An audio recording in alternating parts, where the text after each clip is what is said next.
ನರೇಗಲ್ನಲ್ಲಿ ಕಾರ ಹುಣ್ಣಿಮೆ ನಡೀತಾ ಇರ್ತಕ್ಕಂಥ ಸಂದರ್ಭದಲ್ಲಿ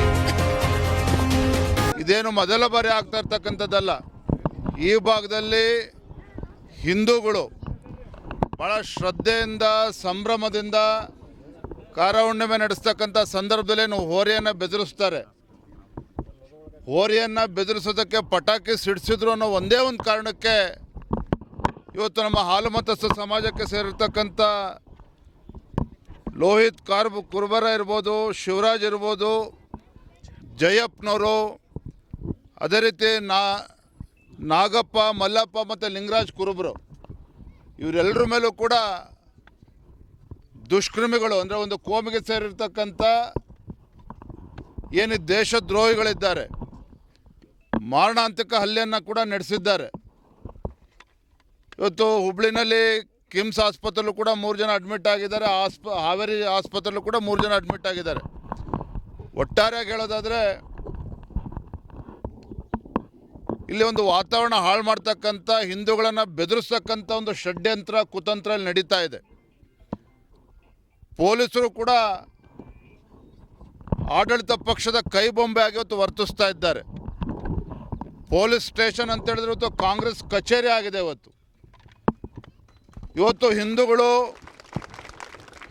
ಇವತ್ತು ಶಾಂತಿಯುತವಾಗಿ ಅವರು ದೀಪಾವಳಿ ಹಬ್ಬನೂ ಆಚರಣೆ ಮಾಡೋಂಗಿಲ್ಲ, ಗಣೇಶ ಹಬ್ಬನೂ ಕೂಡ ಆಚರಣೆ ಮಾಡೋಂಗಿಲ್ಲ. ಹೋರಿ ಬೆದರಿಸ್ತಕ್ಕಂಥದ್ದು ಕೂಡ ಇಲ್ಲಿ ಅವಕಾಶ ಇಲ್ಲ ಅಂತೇಳಿದರೆ ನಾವಿವತ್ತು ಪಾಕಿಸ್ತಾನದಲ್ಲಿದ್ದೇವೋ ಇವತ್ತು ಭಾರತದಲ್ಲಿದ್ದೇವೋ ಅಂತೇಳಿ ನಮಗೆ ಅನುಮಾನ ಬರೋ ರೀತಿಯಲ್ಲಿ ಇವತ್ತು ಆಡಳಿತ ಪಕ್ಷದ ದಬ್ಬಾಳಿಕೆ ಆ ಮಟ್ಟದಲ್ಲಿ ಇವತ್ತು ನಡೀತಾ ಇದೆ.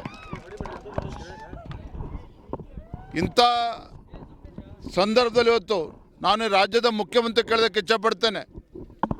ಗುಂಡಾಗರ್ದಿ ಯಾರು ಮಾಡ್ತಾರೋ ನಾವು ಒದ್ದು ಒಳಗಾಕಿ ಅಂತ ಹೇಳ್ತಾ ಇದ್ರು. ಆದರೆ ಇವತ್ತು ಘಟನೆ ನಡೆದು 24 ಗಂಟೆ ಆದರೂ ಸಹ ಯಾರಿವತ್ತು ಬಡ ಕುಟುಂಬ ಆ ಹಾಲು ಮತಸ್ಥ ಸಮಾಜದ ಆ ಯುವಕರನ್ನ ಕಡಿತಕ್ಕಂಥ ಕೆಲಸ ಏನು ಕೈ ಹಾಕಿದ್ರು, ಇಂಥ ದುಸ್ಸಾಹಸಕ್ಕೆ ಏನು ಕೈ ಹಾಕಿದ್ದಾರೆ, ಅವ್ರು ಯಾರನ್ನೂ ಕೂಡ ಇವತ್ತು ಕೂಡ ಅರೆಸ್ಟ್ ಮಾಡ್ತಕ್ಕಂಥ ಕೆಲಸ ಇಲ್ಲಿವರೆಗೂ ಆಗಿಲ್ಲ. ಬದಲಾಗಿ ಅವ್ರ ವಿರುದ್ಧನೇ ಒಂದು ಕೌಂಟರ್ ಕೇಸನ್ನು ತೆಗೆದುಕೊಂಡು ಹಿಂದೂಗಳನ್ನು ಇವತ್ತು ಬೆದರಿಸ್ತಕ್ಕಂಥ ಕೆಲಸವೂ ಕೂಡ ಆಗ್ತಾ ಇದೆ. ನನಗೆ ಹೇಳ್ತಾಯಿದ್ರು ನಮ್ಮೆಲ್ಲ ಕಾರ್ಯಕರ್ತರು ಇವತ್ತು ಎಲ್ಲಿಗೆ ಬಂದು ಮುಟ್ಟಿದೆ ಹಾವೇರಿ ಜಿಲ್ಲೆ ಅಂತ ಹೇಳಿದ್ರೆ ಇವತ್ತು ಇಡೀ ಪೊಲೀಸ್ ವ್ಯವಸ್ಥೆನ ದುರ್ಬಳಕೆ ಮಾಡಿಕೊಂಡು ಇವತ್ತು ನಮ್ಮ ಹಿಂದೂ ಕಾರ್ಯಕರ್ತರ ಮೇಲೆ ಅನಾವಶ್ಯಕವಾಗಿ ಕೇಸ್ಗಳನ್ನು ಹಾಕೋದಷ್ಟೇ ಅಲ್ಲ, ಗೋರಕ್ಷಕರ ಮೇಲೂ ಕೂಡ ಯಾರು ಗೋರಕ್ಷಣೆಯನ್ನು ಮಾಡ್ತಾರೆ, ಹರೀಶ್ ಇರ್ಬೋದು ಅಥವಾ ಹಿಂದೂ ಕಾರ್ಯಕರ್ತರುಗಳೇನಿದ್ದಾರೆ, ಬಜರಂಗ್ ದಳ ಕಾರ್ಯಕರ್ತರೇನಿದ್ದಾರೆ, ಅವರನ್ನು ಕೂಡ ಅವರ ಕುಟುಂಬದ ಸದಸ್ಯರನ್ನು ಕೂಡ ಬೆದರಿಸುವಂಥ ಕೆಲಸ ಇವತ್ತು ಆಗ್ತಾ ಇರುವಂಥದ್ದು. ಇವತ್ತು ಅವ್ರ ಮೇಲೆ ಇವತ್ತು ರೌಡಿ ಶೀಟರನ್ನು ಹಾಕ್ತಕ್ಕಂಥದ್ದು. ನಾನು ಇವತ್ತು ರಾಜ್ಯ ಸರ್ಕಾರಕ್ಕೆ ನಾವು ಎಚ್ಚರಿಕೆಯನ್ನು ಕೊಡೋದಕ್ಕೆ ಇಚ್ಛಪಡ್ತೇನೆ. ಈ ರೀತಿ ನೀವು ಪೊಲೀಸರನ್ನು ಬಳಸ್ಕೊಂಡು ಇವತ್ತು ಹಿಂದೂಗಳನ್ನು ಹತ್ತಿಕ್ತಕ್ಕಂಥ ಕೆಲಸ ಮಾಡೋದಕ್ಕೆ ಹೊರಟಿದ್ದೀರಿ. ಹಿಂದೂಗಳ ಮೇಲೆ ಇವತ್ತು ಮಾರಣಾಂತಿಕ ಹಲ್ಲೆ ಆದರೂ ಕೂಡ ಇವತ್ತು ಮೀನಾಮೇಷ ಮಾಡ್ತೀರಿ, ಇವತ್ತು ಅವ್ರನ್ನ ಅರೆಸ್ಟ್ ಮಾಡೋದಿಲ್ಲ ಅಂತ ಹೇಳಿದ್ರೆ ಬಹುಶಃ ಸ್ಥಳೀಯ ಶಾಸಕರು ಬಂದಿಲ್ಲ ಅಂತ ಅಂದ್ಕೊಳ್ತೇನೆ. ಈ ರೀತಿ ಇವತ್ತು ಗುಂಡಾಗರ್ದಿ ಆಡಳಿತ ಪಕ್ಷದಲ್ಲಿರ್ತಕ್ಕಂಥ ಶಾಸಕರುಗಳು ಇವತ್ತು ಗುಂಡಾಗರ್ದಿಗೆ ಇಳಿದಿರ್ತಕ್ಕಂಥದ್ದು ನಾಚಿಕೆಗೇಡಿನ ಸಂಗತಿ.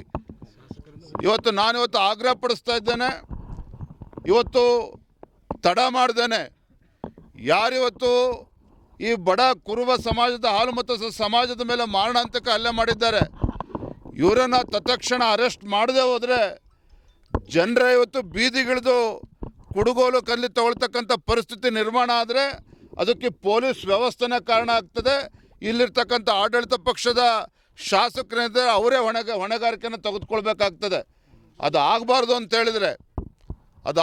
ಅಂತೇಳಿದರೆ ಇವತ್ತು ಏನು ಹೊಸದಲ್ಲ. ಇವತ್ತು ನರೇಗಲ್ಲಲ್ಲಿ ನಡ್ತಾ ಇರ್ತಕ್ಕಂಥ ಗಂಟೆ ಇದು ಮೊದಲ ಬಾರಿ ಏನಿಲ್ಲ, ಹಲವಾರು ಬಾರಿ ಈ ರೀತಿ ಹಿಂದೂಗಳ ಮೇಲೆ ಇವತ್ತು ಆಕ್ರಮಣ ನಡೆದಿರ್ತಕ್ಕಂಥದ್ದು. ಇವತ್ತು ಇನ್ನೂ ಕೂಡ ಎಚ್ಚೆತ್ತುಕೊಂಡಿಲ್ಲ ಅಂತೇಳಿದ್ರೆ ಜನರೇ ಇವತ್ತು ಬೀದಿಗಿಳಿತಕ್ಕಂಥ ಪರಿಸ್ಥಿತಿ ನಿರ್ಮಾಣ ಆಗಿದೆ. ನಾನು ಹಾಗಾಗಿ ರಾಜ್ಯ ಸರ್ಕಾರಕ್ಕೆ, ಮಾನ್ಯ ಗೃಹ ಸಚಿವರಿಗೆ, ಮಾನ್ಯ ಮುಖ್ಯಮಂತ್ರಿಗಳು ಕೂಡ ಇದನ್ನು ಗಮನಿಸಬೇಕು. ಮಾನ್ಯ ಗೃಹ ಸಚಿವರು ಅವರು ಕೂಡ ಇಲ್ಲಿ ಬಂದು ಈ ಸಮಸ್ಯೆಗೆ ಪರಿಹಾರ ಕೊಡ್ತಕ್ಕಂಥ ಕೆಲಸ ಆಗಬೇಕು. ಏನು ಹಿಂದೂಗಳ ಮೇಲೆ ಅನಾವಶ್ಯಕವಾಗಿ ಅವ್ರ ಮೇಲೆ ಇವತ್ತು ಕೌಂಟರ್ ಕೇಸ್ಗಳನ್ನು ಮಾಡಿದ್ದೇ ಆದರೆ ಇವತ್ತು ಇಡೀ ಜನರು ಇಲ್ಲಿರ್ತಕ್ಕಂಥ ಜನರೇ ಬೀದಿಗಿಳಿದು ಪೊಲೀಸ್ ಸ್ಟೇಷನ್ ಮುತ್ತಿಗೆ ಆಗ್ತಕ್ಕಂಥ ಕೆಲಸ ಕೂಡ ಆಗ್ತದೆ ಬರುವಂಥ ದಿನಗಳಲ್ಲಿ. ಅಲ್ಲ ರೀ, ಮಾನ ಮರ್ಯಾದೆ ಏನಾರು ಇದೆಯಾ ಸರ್ಕಾರಕ್ಕಾಗಾದ್ರೆ?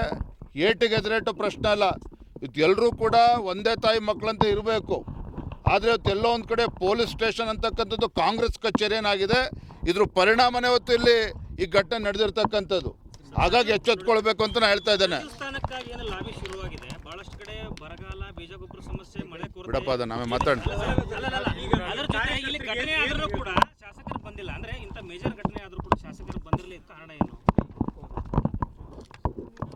ಅವರು ಡೆಲ್ಲಿಲಿದ್ದಾರೋ ಬೆಂಗಳೂರಿನಲ್ಲಿರೋ ಅದೇ ಗೊತ್ತಿಲ್ಲ.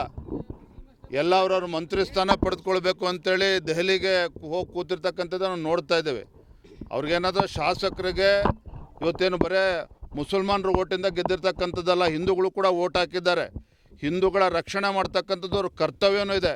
ಇಲ್ಲ ಅಂತೇಳಿ ನೆಕ್ಸ್ಟ್ ಚುನಾವಣೆಗೆ ಬೀದಿಗಳಿದೆ ಇರ್ತಕ್ಕಂಥ ಪರಿಸ್ಥಿತಿ ನಿರ್ಮಾಣ ಆಗ್ತದೆ ಅವ್ರಿಗೂ ಕೂಡ. ಸಮುದಾಯನ ಓಲೈಕೆ ಮಾಡುವಂತ ರಾಜಕಾರಣ ಮಾಡ್ತಾ ಇದ್ದಾರೆ ಸರ್. ಇದಕ್ಕೆ ಮುಂದೆ ನಿಮ್ಮ ಕಾರ್ಯಕರ್ತರು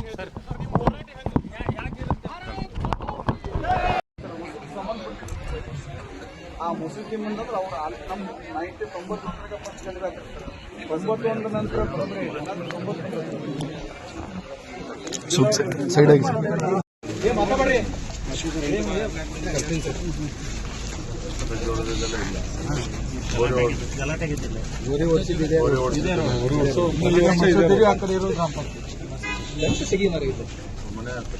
ಮನೆ ಮುಂದೆ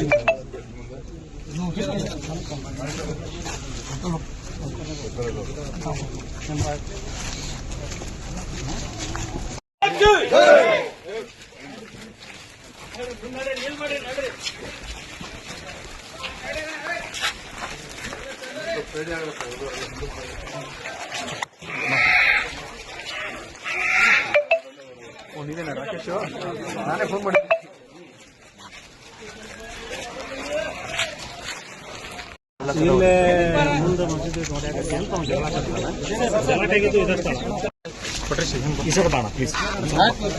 ಇದು ಮಾಡ್ರಿ. ನೀವು ಈ ಕಡೆ ಬರ್ರಿ, ಬಿಡ್ರಿ.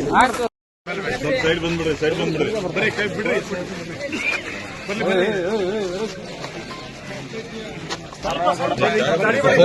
ಜಾಗ ಬಿಡ್ರಿ. ಸ್ವಲ್ಪ ದಾರಿ ಬಿಡ್ರಿ. ಮಾತೇಶಣ್ಣ ಬೆಳಗ್ಗೆ